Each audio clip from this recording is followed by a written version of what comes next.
उज्यालो radio नेटवर्कसँगै उज्यालो online र mobile एप्लिकेशनबाट एकसाथ प्रसारण भइरहेको नेपाल दर्पणमा साथी भोजेन्द्र बस्नेतसँगै अर्जुन पोखरेलको नमस्कार।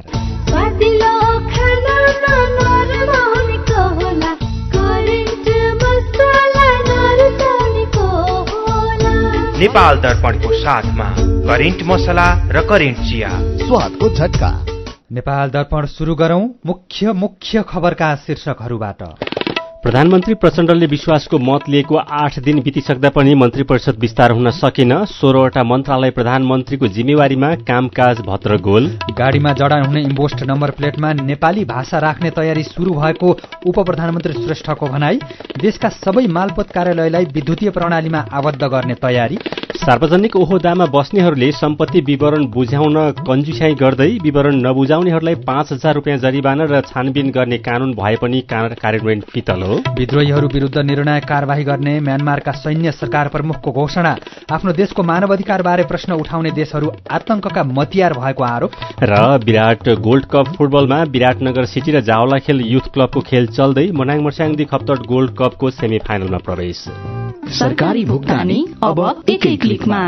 राहदानी शुल्क, आन्तरिक राजस्व विभागका शुल्क तथा करहरू, शिक्षक सेवा आयोगको भुक्तानी, बिलबुक नवीकरण, ट्राफिक जरिवाना, लोक सेवा आयोगको भुक्तानी, नगरपालिकाको कर, एनओसी शुल्क लगायतका धेरै भुक्तानी अब ई सेवाबाट तिर्न सकिन्छ।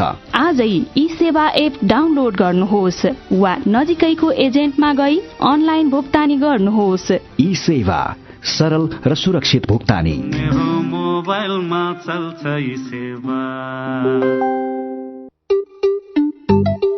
तिमीले पनि पाउने मलाई पनि आउने कुरो आएपछि मन भयो रमाउने। आइएमई पे रिफर गरिदे, मलाई पनि फाइदा अनि तिमीलाई पनि छ। आइएमई पे रिफर गरिदे, मलाई पनि फाइदा अनि तिमीलाई पनि छ। IME pay refer and earn offer. IME pay mobile एपलाई आफ्नो साथी सर्कलमा रिफर गर्ने र सो रिफर एक्सेप्ट गर्ने दुवैले पाउनुहोस् 25-25 रुपैयाँ। नेपाल दर्पणमा अब खबरको सिलसिला। राष्ट्रपति रामचन्द्र पौडेलले राजनीति, समाज र नागरिकप्रतिको सेवाभावमा केन्द्रित हुनुपर्ने बताउनु भएको छ।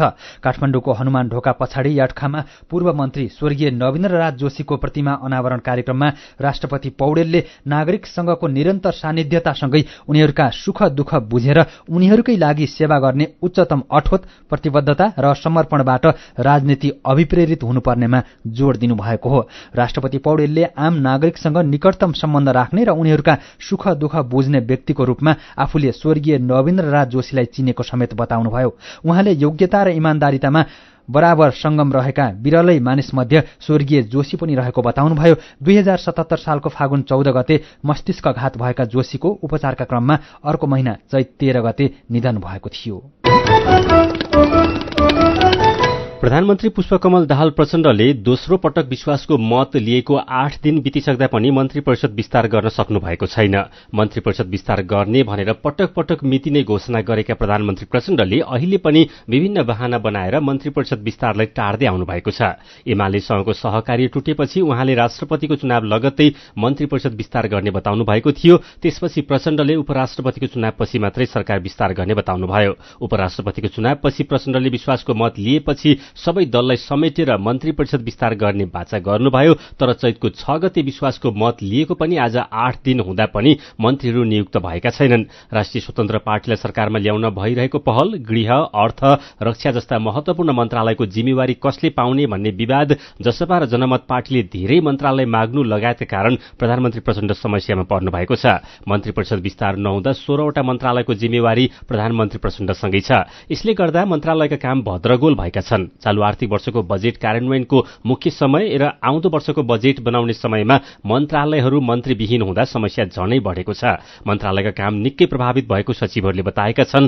चाँडै मन्त्री परिषद विस्तार गर्नुको साटो सत्ता साझेदार दलकै बीचमा भनाई बाजिन थालेको छ। माओवादीले जतिसक्दो चाँडै मन्त्री परिषद विस्तारको माग गरेको छ भने कांग्रेस र एकीकृत समाजवादीले न्यूनतम साझा कार्यक्रम ल्याएपछि मात्रै विस्तार गर्ने बताएका छन्। यसअघि आजसम्म मन्त्री परिषद विस्तार भइसक्ने आन्तरिक सहमति भएकोमा क्रममा अब न्यूनतम साझा कार्यक्रमपछि मात्रै सरकार विस्तार हुने नेताहरूले बताउँदै आएका छन्। यसैबीच सत्ता गठबन्धनको बैठक भोलि बस्ने भएको छ। सत्ता गठबन्धनमा रहेका 3 दलका शीर्ष नेताबीच भोलि दिउँसो 4 बजे बैठक राख्ने सहमति भएको हो। प्रधानमन्त्री निवास बालुवाटारमा आज प्रधानमन्त्री एवं नेकपा माओवादी केन्द्रका अध्यक्ष पुष्पकमल दाहाल प्रचण्ड, नेपाली कांग्रेसका सभापति शेरबहादुर देउवा र नेकपा एकीकृत समाजवादीका अध्यक्ष माधव कुमार नेपाल बीच भएको भेटमा भोलि दिउँसो गठबन्धनको बैठक बोलाउने सहमति भएको हो। भोलिको बैठकमा मन्त्री परिषद विस्तार लगायतका विषयमा छलफल हुनेछ। कोशी प्रदेश नामाकरणको विरोधमा भएको आन्दोलनका क्रममा ज्यान गुमाएका पदम लिम्बुको परिवारलाई प्रदेश सरकारले 3 लाख रुपियाँ राहत दिने भएको छ। आज बसेको मन्त्री परिषदको बैठकले मृतकका परिवारलाई राहत स्वरूप 3 लाख रुपियाँ दिने निर्णय गरेको हो। बैठकले लिम्बुको मृत्युप्रति दुःख व्यक्त गर्दै मृतकलाई श्रद्धाञ्जली र परिवारमा समवेदना प्रकट पनि गरेको छ। मन्त्री परिषदको बैठकले घटनाको छानबिनको लागि संघीय सरकारले गठन गरेको समितिलाई सहयोग गर्ने पनि निर्णय गरेको छ। कोशी प्रदेश नामाकरणको विरोधमा गएको 5 गते विराटनगरमा भएको विरोध प्रदर्शनका क्रममा घाइते भएका पदम लिम्बुको उपचारका क्रममा चैतको 10 गते ज्यान गएको थियो। यसैबीच प्रधानमन्त्री पुष्पकमल दाहाल प्रचण्ड विरुद्ध नाराबाजी गरेको आरोपमा पक्राउ परेका 3 जना जेल चलान भएका छन्। जिल्ला प्रशासन कार्यालय काठमाडौँले 3 जनासँग अभद्र व्यवहार मुद्दामा जनही 5,000 रुपियाँ धरौटी मागेकोमा उनीहरूले धरौटी तिर्न अस्वीकार गरेपछि जेल चलान गरेको जिल्ला प्रशासन कार्यालय काठमाडौँले जनाएको छ। प्रशासन कार्यालयले उनीहरूसँग हिजो धरौटी मागेको थियो। जेल चलान हुनेहरूमा सोलुखुम्बुका उद्धव बस्नेत, बागलुङका सोम शर्मा र बझाङका विप्लव खड्का रहेका छन्। गएको 7 गते प्रधानमन्त्री प्रचण्ड एक कार्यक्रममा सहभागी बन्न नयाँ बानेश्वरमा गएका बेला उनीहरूले नाराबाजी गरेका थिए। प्रहरीले उनीहरूलाई रोक्ने क्रममा मुख थुनेको भन्दै विरोध समेत भएको थियो। यसैबीच नेकपा एमालेका अध्यक्ष केपी शर्मा ओलीले आफ्ना कार्यकर्ताहरूलाई उत्ताउलो रूपमा प्रस्तुत नहुन निर्देशन दिनुभएको छ। मिशन ग्रासरूट अभियानको क्रममा गुल्मीको सदरमुकाम तमघासमा आयोजित कार्यक्रममा ओलीले एमालेमा प्रवेश गरेपछि गंगा नदी जस्तै शालीन हुनुपर्ने भन्दै उत्ताउलो नबन्न निर्देशन दिनुभएको हो। अध्यक्ष ओलीले शैली, आचरण, व्यवहार एमाले कार्यकर्ताको जस्तो भनेर अनुकरणीय बन्नुपर्ने बताउनुभयो। सरकारले गाडीमा जडान हुने इम्बोस नम्बर प्लेटलाई नेपालीमा राख्ने तयारी अगाडि बढाएको छ। उपप्रधानमन्त्री एवं भौतिक पूर्वाधार तथा यातायात मन्त्री नारायण काजी श्रेष्ठले इम्बोस नम्बर प्लेटलाई नेपालीमा राख्ने कार्ययोजना अघि बढाएको जानकारी गराउनु भएको हो। मन्त्रालयको कार्य प्रगति विवरणबारे जानकारी दिन मन्त्रालयमा भएको कार्यक्रममा बोल्दै उहाँले प्रधानमन्त्री पुष्पकमल दाहाल प्रचण्डको समेत निर्देशनमा यो काम सुरु गरेको बताउनुभयो। उपप्रधानमन्त्री श्रेष्ठले नेपाली समाज र सरकारी निकायले धेरै पटक भनेपछि मन्त्रालयले नेपाली भाषामा नै इम्बोस नम्बर प्लेट राख्ने कामलाई अघि बढाउने गरी कार्ययोजना बनाउनु परेको बताउनुभयो। उपप्रधानमन्त्री श्रेष्ठले यो कामलाई अघि बढाउन सम्बन्धित एजेन्सीसँग छलफल गरेको र अब सरकारले यो कामलाई तीव्रता दिने पनि बताउनुभयो। यसैबीच सरकारले देशका सबै मालपोत कार्यालयलाई विद्युतीय प्रणालीमा आबद्ध गर्ने भएको छ। मालपोत कार्यालयमा लागू भएको भू राजस्व सूचना प्रणालीबाट सबै मालपोत कार्यालय जोडिने र यसबाट सेवाग्राहीले सहज रूपमा सेवा पाउने तथा अभिलेख प्रणाली व्यवस्थित हुने भूमि व्यवस्था, सहकारी तथा गरिबी निवारण मन्त्रालयका सचिव डाक्टर दामोदर रेग्मीले जानकारी दिनुभयो। विद्युतीय प्रणालीमा आबद्ध नभएका कार्यालयलाई वैशाख 2 र आउँदो असार मसान्त गरी 2 चरणमा यो काम सम्पन्न गर्न निर्देशन दिइसकेको रेग्मीले बताउनुभयो। भूमि व्यवस्थापन विभागका महानिर्देशक पद्मनिधि सोतीले सबै कार्यालयले विद्युतीय सूचना प्रणालीको प्रयोग गरेर सेवा प्रवाहलाई चुस्त र सदाचारयुक्त बनाउन प्रयास भइरहेको जानकारी दिनुभयो। सरकारले वैदेशिक रोजगारीमा रहेका नेपाली श्रमिकको स्वास्थ्य सम्बन्धी समस्या समाधानका लागि पर्सि बुधबारदेखि निशुल्क टेलिमेडिसिन सेवा सुरु गर्ने भएको छ। नेपालीहरूले विदेशी भूमिमा भोग्दै आएका स्वास्थ्य समस्या सम्बोधन गर्न समयमा नै सल्लाह सुझाव र परामर्श उपलब्ध गराउनका लागि टेलिमेडिसिन सेवा सुरु गर्न लागेको वैदेशिक रोजगार बोर्डले जनाएको छ। सार्वजनिक विदाका दिन बाहेक नेपाली कार्यालय समयमा सेवा प्रवाह गर्ने बोर्डका प्रवक्ता राजन पौडेलले जानकारी दिनुभयो। बोर्डले उपलब्ध गराएको भाइबर, व्हाट्सएप र इमो लगायत सामाजिक सञ्जालमा वैदेशिक रोजगारीमा रहेकाहरूले सम्पर्क गर्न सक्नेछन्। सुरुमा मेडिकल अधिकृतले कुराकानी गरी श्रमिकलाई विशेषज्ञ सेवा आवश्यक परेमा मेडिकल अधिकृतको सिफारिसमा हरेक आइतबार र शुक्रबार विशेषज्ञ सेवा उपलब्ध गराउने बोर्डले जनाएको छ। विरोध प्रदर्शनको लागि काठमाडौँ आएका मिटर ब्याज पीडित आन्दोलनकारीलाई काठमाडौँ महानगरपालिकाले खुला मञ्चमा प्रवेश गर्न नदिएपछि उनीहरूले खुला मञ्चकै अगाडि प्रदर्शन गरिरहेका छन्। प्रहरीले खुला मञ्चमा प्रवेश गर्न नदिएपछि उनीहरूले खुला मञ्चको गेटमा नाराबाजी गरिरहेका हुन्। खुला मञ्चमा काठमाडौँ महानगरपालिकाका नगर प्रहरीले प्रवेश गर्न नदिएपछि आफूहरू गेटमै प्रदर्शन गरेर बसिरहेको मिटर ब्याज विरुद्ध संघर्ष समितिले जनाएको छ। अहिले 92 जना मिटर ब्याज पीडितहरूले गेटमै धरना दिइरहेका छन्। खुला मञ्चमा प्रवेश नदिए आफूहरू रातभरि गेटमै बसेर भोलि संसद भवन वा प्रधानमन्त्री कार्यालय घेर्न जाने कार्यक्रम रहेको पनि समितिले जनाएको छ। साथै कानून बनाउनको लागि दबाब दिनुपर्ने भएका कारण यसपटक आफूहरू माइतीघर मण्डलमा भने नबस्ने समितिले जनाएको छ। प्रदर्शनमा सहभागी धेरैजसो पीडितहरू महोत्तरीको बर्दिवासबाट 11 दिनको पैदल यात्रा तय गरेर हिजो काठमाडौँ आएका हुन्। सीधा कुरा प्रष्ट विचार यो हो उज्यालो रेडियो नेटवर्क। नेपाल दर्पणमा कुराकानीसँगै खबरको सिलसिला बाँकी नै छ, सुन्दै गर्नुहोला। खुसी कसरी खुसी हुन्छ जब बने छैन कोही आफ्नो भन्दैमा आफ्नो हुन सम्पर्कमा बस्या खै सम्पर्कका लागि बलियो आधार नेपाल टेलिकम हो राष्ट्रकै सञ्चार सम्पर्कको आधार राष्ट्रको सञ्चार नेपाल टेलिकम राष्ट्रको सञ्चार नेपाल टेलिकम राष्ट्रको सञ्चार। एचआईभी का बारेमा खुलेर कुरा गरौं। एचआईभी खराब आचरणको नतिजा नभई असावधानीको परिणाम हो, तसर्थ यसबाट बच्न असुरक्षित यौन सम्पर्क नराखौं। अन्य व्यक्तिले प्रयोग गरेका धारिला औजार जस्तै छुरी, दारी काट्ने ब्लेड प्रयोग नगरौं र रगत चढाउनु पर्ने अवस्था भएमा परीक्षण गरेको रगत मात्र चढाउँ। संक्रमित भइसकेकालाई समयमै उपचारमा लगौं र अकालमै हुन सक्ने मृत्युबाट जोगाउँ। समयमै उपचार गर्नाले संक्रमित गर्भवती महिलाले पनि स्वस्थ बच्चा जन्माउन सक्छिन्। Nepal youth foundation 12+ Lumbini plus र मकवानपुर महिला समूह। सुनिश्चित भविष्य मात्र होइन बचत, आर्थिक स्वतन्त्रता हो, आत्मविश्वास हो, आत्मा सम्मान हो, सम्पन्न जीवन हो। बचत बचत गरौँ, बचत गरौँ, बचत गरौँ, बचत गरौँ। धेरै छन् बचतका खुशीहरू, बचत गरौँ। ग्लोबल आईएमई बैंक, सबैका लागि बैंक।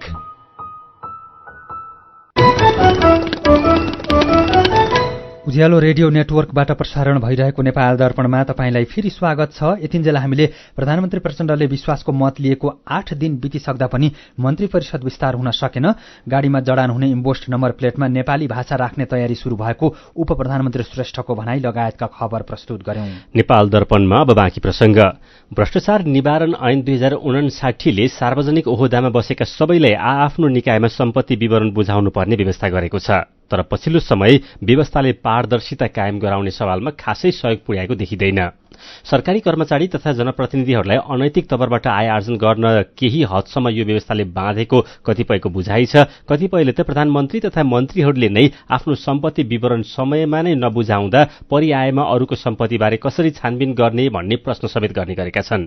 यसै सन्दर्भमा साथी मल्लिका थापाले राष्ट्रिय सतर्कता केन्द्र सम्पत्ति विवरण शाखा प्रमुख उपसचिव राजेन्द्र प्रसाद आचार्यलाई पछिल्लो समय सरकारी कर्मचारी तथा जनप्रतिनिधिहरूले सम्पत्ति विवरण बुझाउने क्रम कस्तो छ भनेर सोध्नु भएको छ। सम्पत्ति विवरण बुझाउने क्रम बढेको छ।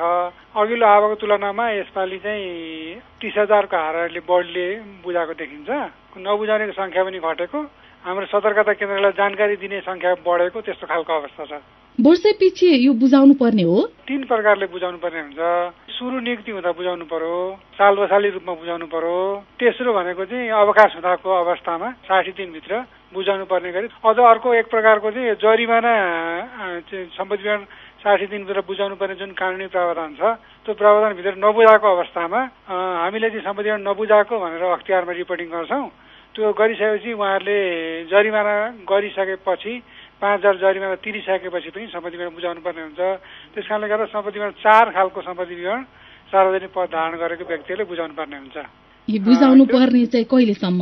बुझाउनु पर्ने चाहिँ वैशाख मसान्तभित्रमा बुझाउनु पर्ने। अहिलेसम्म अब कतिको आइसक्नु पर्ने हो त? आइसक्नु पर्ने हाम्रो चाहिँ अघिल्लो त्यस्तो खालको एक्चुअल भन्ने त छैन। अघिल्लो आवको हेर्दाखेरि चाहिँ हामीले 6,96,000 को हाराहारीमा तथ्याङ्क सतर्कता केन्द्रलाई तथ्याङ्क आएको थियो। यसपालि चाहिँ हाम्रो लगभग त्यही हाराहारीमा 7 लाख को हाराहारीमा पुगेको छ अहिलेसम्म तथ्याङ्क। हामी भेरिफाई गर्दैछौँ। यो सम्पत्ति विवरण नबुझाउनेलाई चाहिँ कस्तो कारबाही गर्ने प्रावधान छ? अब कानुनी रूपमा हेर्दाखेरि चाहिँ 5,000 जरिमाना गरेर त्यसको छानबिन गर्ने भन्ने भ्रष्टाचार निवारण 2059ले व्यवस्था गरेको छ। अहिलेसम्म हेर्दाखेरि चाहिँ अब उजुरी परेको अवस्थामा बाहेक 5000 जरिमाना गर्ने त्यो चाहिँ हामीले सिफारिस गरेपछि अख्तियार दुरुपयोग अनुसन्धान आयोगबाट 5000 जरिमाना गरेको अवस्था छ।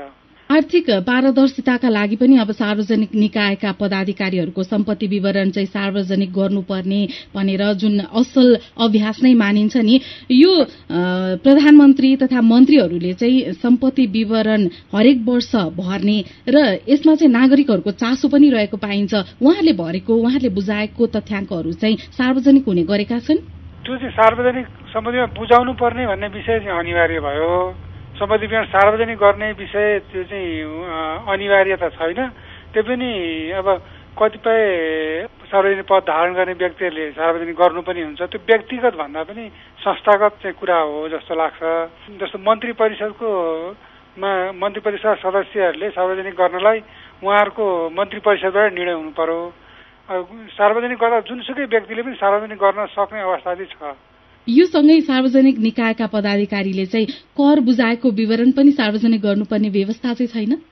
यसमा चाहिँ जस्तो सम्पत्ति विवरणको एउटा फर्मेट छ। त्यसमा चाहिँ चलअचल सम्पत्तिदेखि लिएर सुन चाँदीदेखि लिएर खेत जग्गादेखि लिएर सियरदेखि लिएर सबै कुराहरू त्यहाँ चाहिँ भर्नुपर्ने व्यवस्था चाहिँ छ। त्यो सार्वजनिक गर्दाखेरि चाहिँ सबै हजुरले भनेको विवरण पनि आउँछ आउनलाई। अब त्यो सार्वजनिक चाहिँ हुँदाखेरिको अवस्थामा चाहिँ आउला।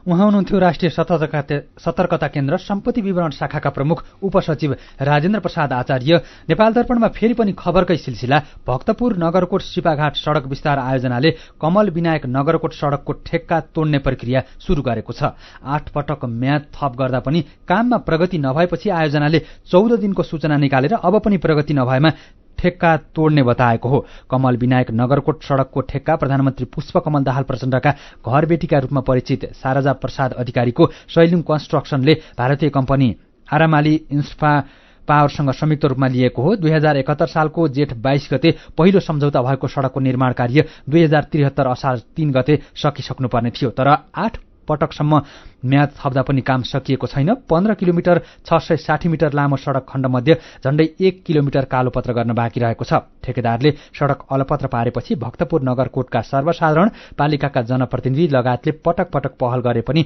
काम पूरा भएको छैन। प्रधानमन्त्री प्रचण्डको घरबेटी भएकै कारण शारदा प्रसाद अधिकारीले थुप्रै ठेक्कामा उन्मुक्ति पाएको भनेर आलोचना हुँदै आएको छ। सर्लाहीको उत्तरी क्षेत्रमा भएको व्यावसायिक आँप खेतीमा ढुसी लाग्न थालेपछि किसान चिन्तित भएका छन्। आँपको पात नै नदेखिने गरी बोटै ढपक्क ढाकेर फुल्दा खुशी भएकामा अहिले मजुरा फूलमा मधुवा किराका कारण ढुसी लाग्न थालेकाले चिन्ता बढेको हरिवन नगरपालिका 2 का किसान रामपुकार महतोले बताउनुभयो।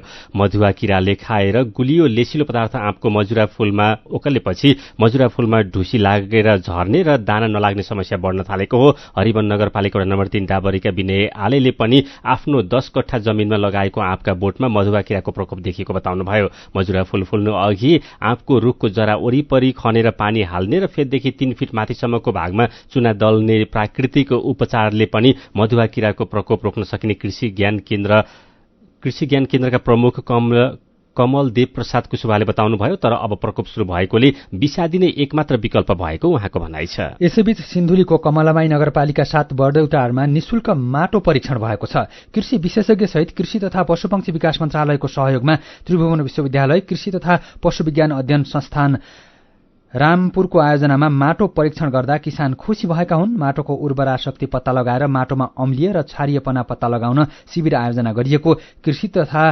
पशुविज्ञान अध्ययन संस्थान रामपुरका प्राध्यापक डाक्टर कृष्ण विलास अधिकारीले जानकारी दिनुभयो। नेपाल दर्पणमा मेरो पनि भन्नु छ सँगै खबरको सिलसिला बाँकी नै छ, सुन्दै गर्नुहोला। आधुनिक र प्राकृतिक चिकित्सा पद्धतिको वैज्ञानिक सम्मिश्रण स्थल डनी हिलिङ क्लिनिक।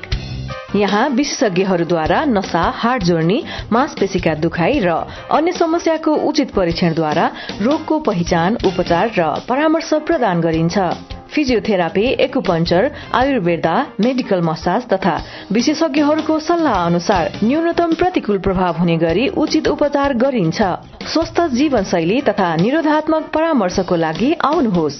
हाम्रो सिद्धान्त निको प्रकृतिले पार्छ, हामी सहयोग गर्छौं। डनी हिलिङ क्लिनिक, एकान्त कुना road, Jawalakhel. Phone number 5521 885, 98 018 16380, website DENIHEALING.com।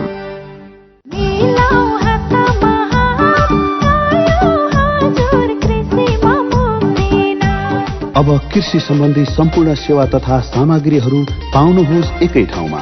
मल, बिउ, विषादी, औजार उपकरण र सम्पूर्ण प्राविधिक सेवाहरू अब नजिकैको एग्रोभेट, सहकारी तथा कम्पनीको आधिकारिक विक्रेताहरूकोमा गई सम्पर्क गर्नुहोला। मुक्तिनाथ कृषि कम्पनी लिमिटेड, समृद्धिको आधार कृषि, कृषिको आधार प्रविधि। थप जानकारीको लागि 98 023 10 9 64। तातोले झन्डै जिब्रो चाहियो। मलाई 1 लाख रुपैयाँ दिनु न। पहिला मलाई हँसाएर देखाऊ। मैले तपाईलाई हँसा भने तपाईले मलाई 1 लाख रुपैयाँ दिनुहुन्छ? मैले दिने होइन नि त, जस्मिन पेन्ट्सले दिन्छ। जस्मिन कुल कमेडी फुल। तपाई पनि स्ट्यान्ड अप कमेडी खिचेर पठाइहाल्नुहोस् है। पहिलो हुनुभयो भने 1 लाख, दोस्रो हुनुभयो भने 50,000 र तेस्रो हुनुभयो भने 25,000 नगद पुरस्कार पाउनुहुन्छ। थप जानकारीको लागि जस्मिन पेन्ट्सको आधिकारिक फेसबुक पेज जस्मिन पेन्ट्स नेपाल फलो गर्नुहोला वा 98 024 86 385 मा व्हाट्सएप, भाइबर वा सिधै सम्पर्क गर्नुहोला। नेपाली मनको नेपाली रङ, जस्मिन पेन्ट्स।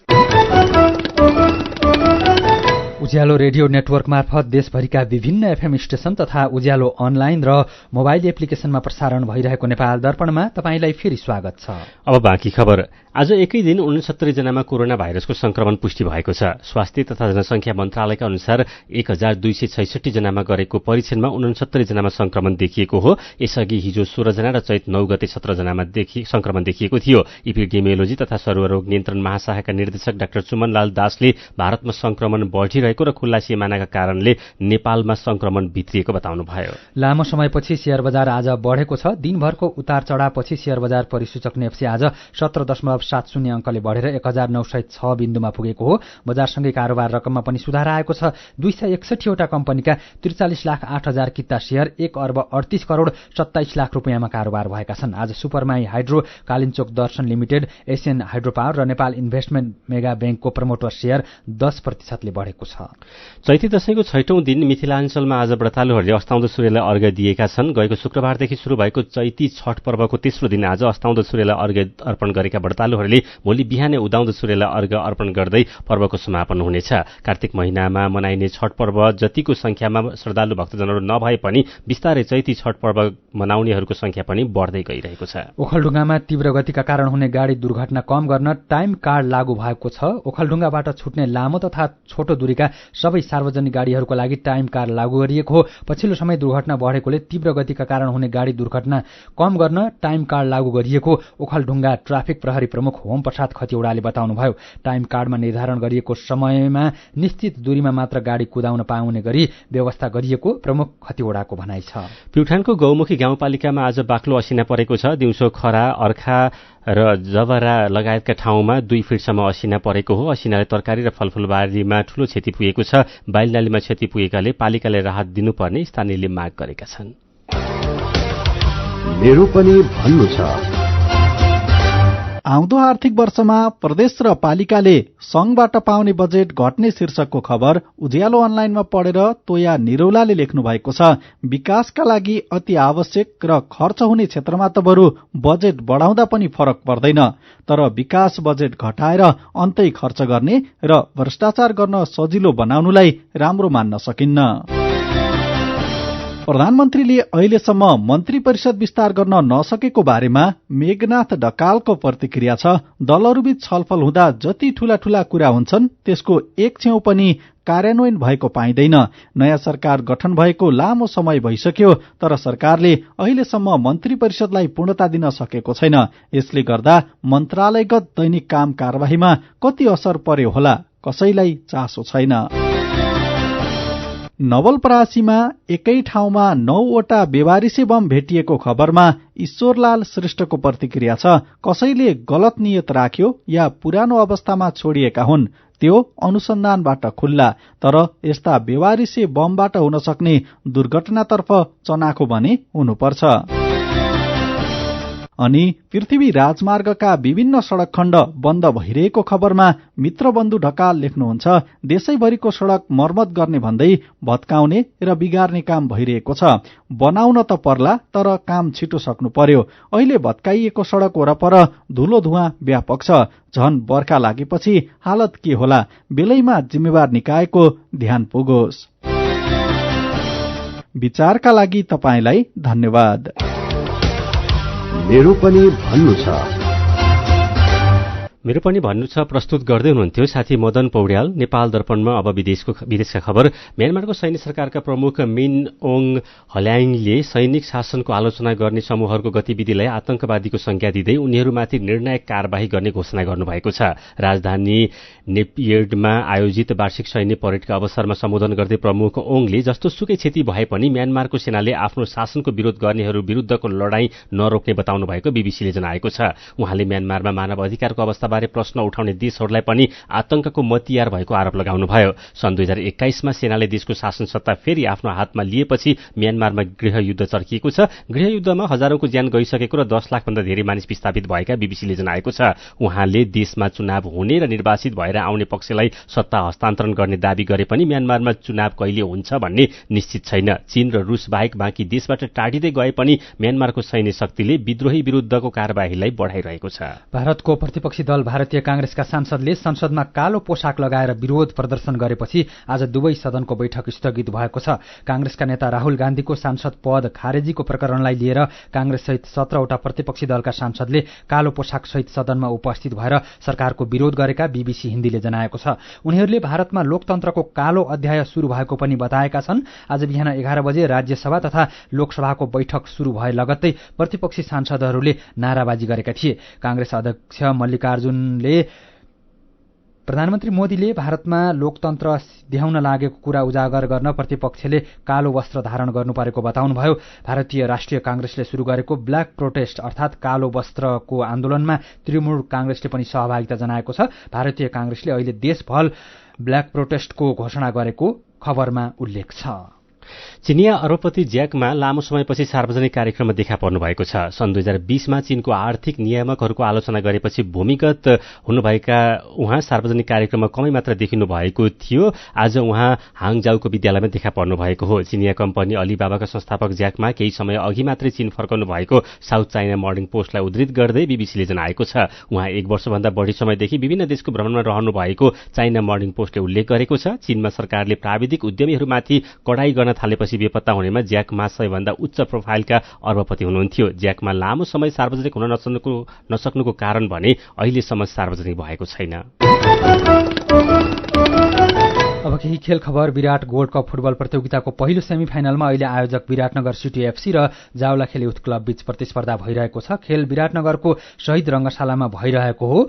खेलको अहिले 75औं मिनेट चलिरहँदाखेरि घरेलु टोली विराटनगर एफसीले 1-0 गोलको अग्रता लिएको छ। विराटनगर विभागीय टोली नेपाल पुलिस क्लबलाई हराएर सेमिफाइनलमा पुगेको हो भने जावलाखेलले त्रिभुवन आर्मी क्लबलाई हराएको थियो। विराट गोल्ड कपको विजेता टिमले 20,15,000 र उपविजेता टोलीले 10,25,000 रुपियाँ पुरस्कार पाउनेछन्। र मनाङ मर्स्याङदी क्लब मुख्यमन्त्री सुदूरपश्चिम खप्तर गोल्ड कप फुटबलको सेमिफाइनलमा पुगेको छ। धनगढी रंगशालामा भएको खेलमा बागमती युवा क्लब सर्लाहीलाई 2-1 गोलले हराउँदै मनाङ अन्तिम 4मा पुगेको हो। मनाङका मोथे कोडु र साइज मोलले 1-1 गोल गरे। बागमतीका लागि सृजन गौतमले गोल फर्काए। मनाङले अब सेमिफाइनलमा क्यामरूनको क्लब एभिनर एफसीसँग प्रतिस्पर्धा गर्नेछ। मफसलको सर्वाधिक पुरस्कार राशिको यस प्रतियोगिताको विजेताले 21 लाख रुपियाँ र उपविजेताले 10 लाख रुपियाँ प्राप्त गर्नेछन्। खेल खबरसँगै हामी नेपाल दर्पणको अन्त्यमा आइपुगेका छौं। आजका मुख्य खबरका शीर्षकहरू फेरि एकपटक। प्रधानमन्त्री प्रचण्डले विश्वासको मत लिएको 8 दिन बितिसक्दा पनि मन्त्री परिषद विस्तार हुन सकिन। 16वटा मन्त्रालय प्रधानमन्त्रीको जिम्मेवारीमा, कामकाज भद्रगोल। गाडीमा जडान हुने इम्पोस्ट नम्बर प्लेटमा नेपाली भाषा राख्ने तयारी शुरू भएको उप प्रधानमन्त्री श्रेष्ठको भनाई। देशका सबै मालपोत कार्यालयलाई विद्युतीय प्रणालीमा आबद्ध गर्ने तयारी।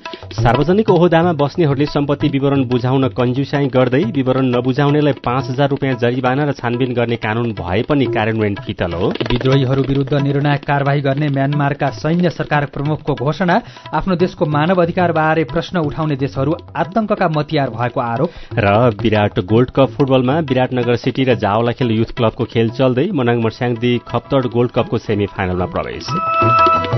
आजको नेपाल दर्पण सकिएको छ। प्राविधिक साथी सङ्घर्ष विष्टसँगै हामी भोजेन्द्र बस्नेत र अर्जुन पोखरेल पनि बिदा हुन्छौं। उज्यालोको मोबाइल एप्लिकेशन र अनलाइनमा प्रसारण भइरहेका सामग्री भाइबरमा पनि उपलब्ध छन्। शरीरलाई स्वस्थ राख्न पर्याप्त मात्रामा पानी पिउने गरौं। नमस्कार।